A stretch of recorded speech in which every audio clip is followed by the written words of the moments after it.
सत्संग बड़ा है या तप?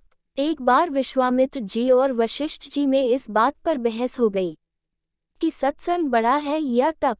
विश्वामित्र जी ने कठोर तपस्या करके रिद्धि सिद्धियों को प्राप्त किया था, इसीलिए वे तप को बड़ा बता रहे थे, जबकि वशिष्ठ जी सत्संग को बड़ा बताते थे।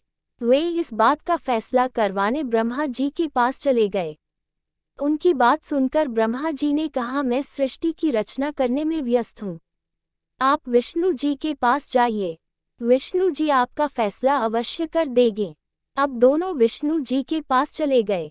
विष्णु जी ने सोचा, यदि मैं सत्संग को बड़ा बताता हूँ तो विश्वामित्र जी नाराज होंगे, और यदि तप को बड़ा बताता हूँ तो वशिष्ठ जी के साथ अन्याय होगा।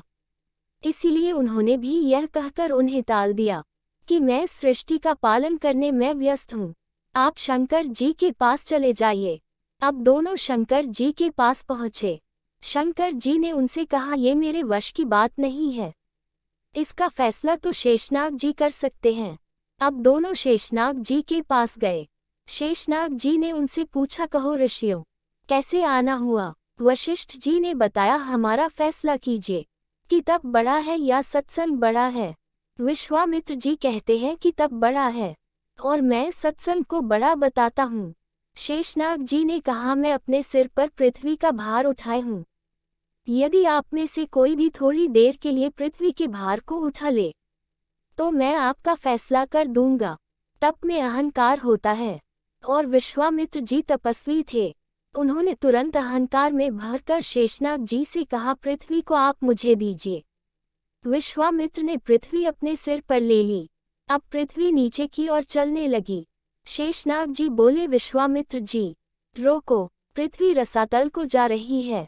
विश्वामित्र जी ने कहा, मैं अपना सारा तप देता हूँ, पृथ्वी रुक जा। परंतु पृथ्वी नहीं रुकी। ये देखकर वशिष्ठ जी ने कहा, मैं आधी घड़ी का सत्संग देता हूँ, पृथ्वी माता रुक जा। पृथ्वी वहीं रुक गई। अब शेषनाग जी ने पृथ्वी को अपने सिर पर ले लिया और उनको कहने लगे, अब आप जाइए।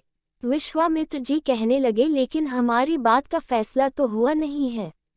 शेषनाग जी बोले, विश्वामित्र जी फैसला तो हो चुका है, आपके पूरे जीवन का तप देने से भी पृथ्वी नहीं रुकी और वशिष्ठ जी के आधी घड़ी के सत्संग से ही पृथ्वी अपनी जगह पर रुक गई। फैसला तो हो गया है कि तप से सत्संग ही बड़ा होता है, इसीलिए हमें नियमित रूप से सत्संग सुनना चाहिए। कभी भी या जब भी आसपास कहीं सत्संग हो, उसे सुनना और उस पर अमल करना चाहिए। तो प्लीज़ दोस्तों, आपको ये जानकारी कैसी लगी कमेंट करके अवश्य बताएं और लाइक करें, दोस्तों के साथ शेयर करें और चैनल पर पहली बार आए हो तो सब्सक्राइब करें। धन्यवाद।